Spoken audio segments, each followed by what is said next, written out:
Hello, my name is Jace Perry and I am the CFO at Next Title, and I'm excited to share with you my story.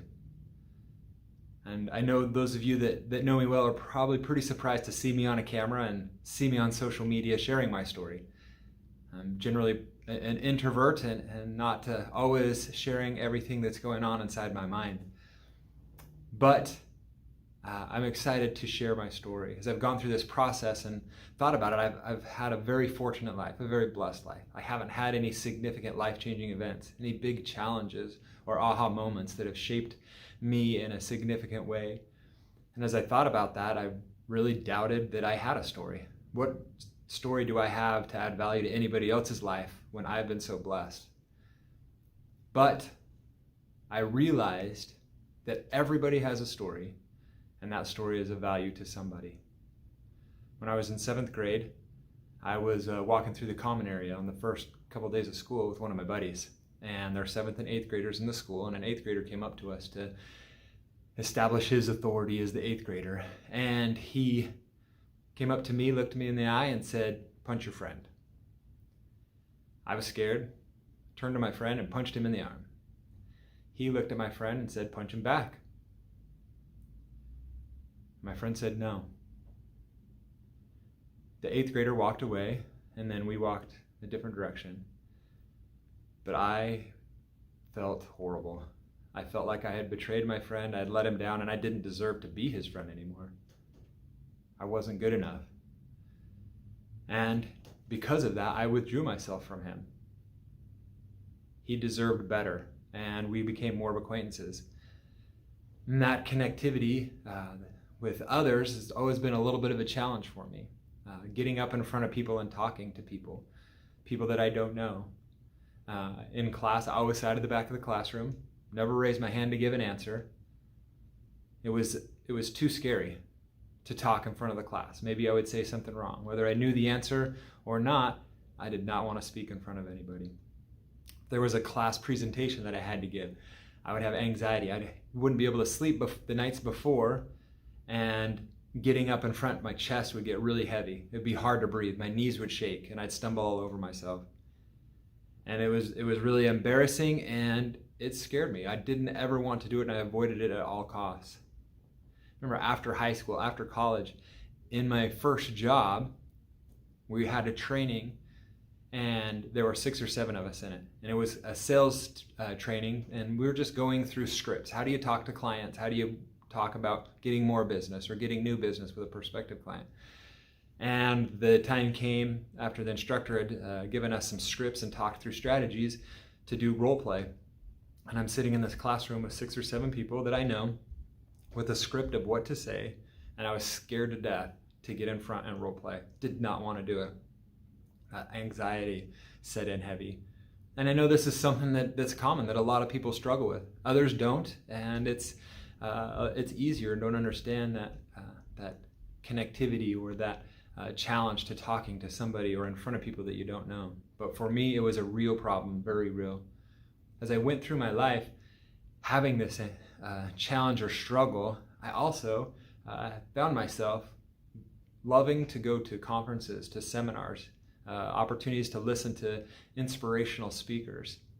And I loved to listen to what they had to learn and to watch them and to see them be comfortable up on stage, to be comfortable in front of a room, in front of a group, and to share whatever their message was, to be inspired. And I felt myself envying that, desiring that. I wanted to be able to do that. I wanted to get in front of a group and comfortably be able to share a message, to teach somebody, to lift them up, to help them.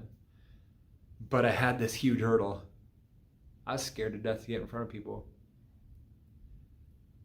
So as I went through this, through my life and through my career, I've had several opportunities where I had to get up in front of folks, or I chose to get up in front of folks. Teaching classes, presenting financial statements to boards, and sitting on boards. At one point, I was walking down the hall and my boss came up to me and said, "Hey Jace, we'd like for you to be the chairman of the College Savings Program Board."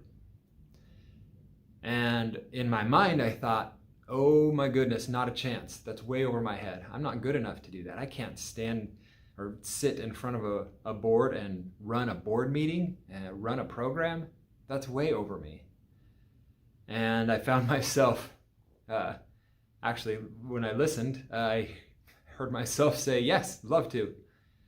And she said, great. And I walked down the hall thinking, oh my goodness, what did I just get myself into? How am I going to do this? And it was a challenge. I remember the first board meeting, I had to research Robert rules, learn all of the correct vernacular, the processes and procedures that a board operates under. And I struggled, but I did it, and I worked through it and became more comfortable with it. And I grew into the position, and I became successful in that. So how did I go through this? How did I find myself now sharing with you my story in front of a camera, which is something that I typically would never do? There's two things that I've learned that have helped me get to where I am today. One, accept who you are, because who you are is important.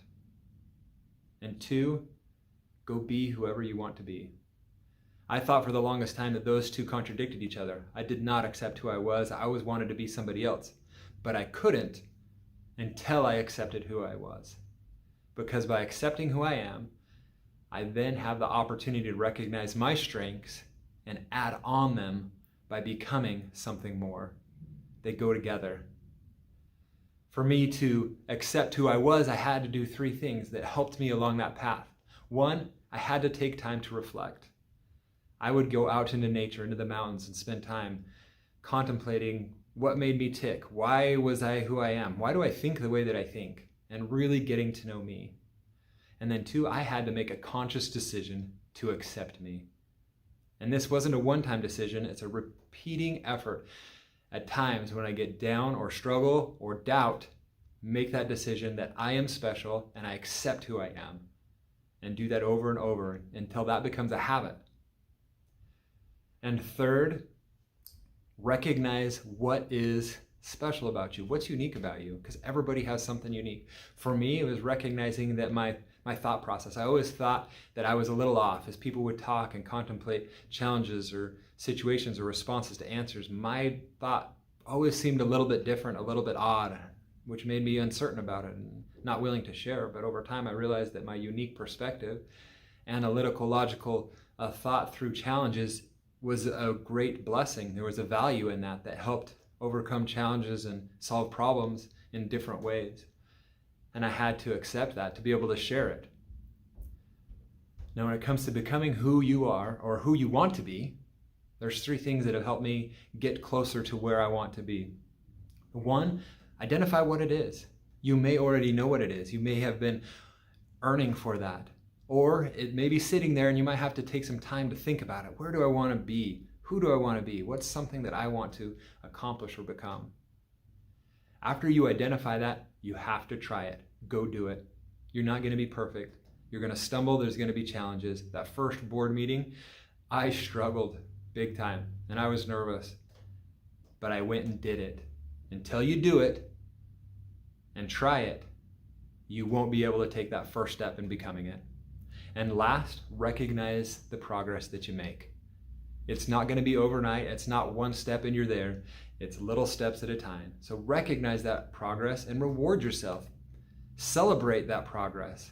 Celebrate the steps forward, how you've become closer to who you want to become. I by no means am where I want to be, but I'm getting there. I'm working towards that, and I'm excited. And that is my story.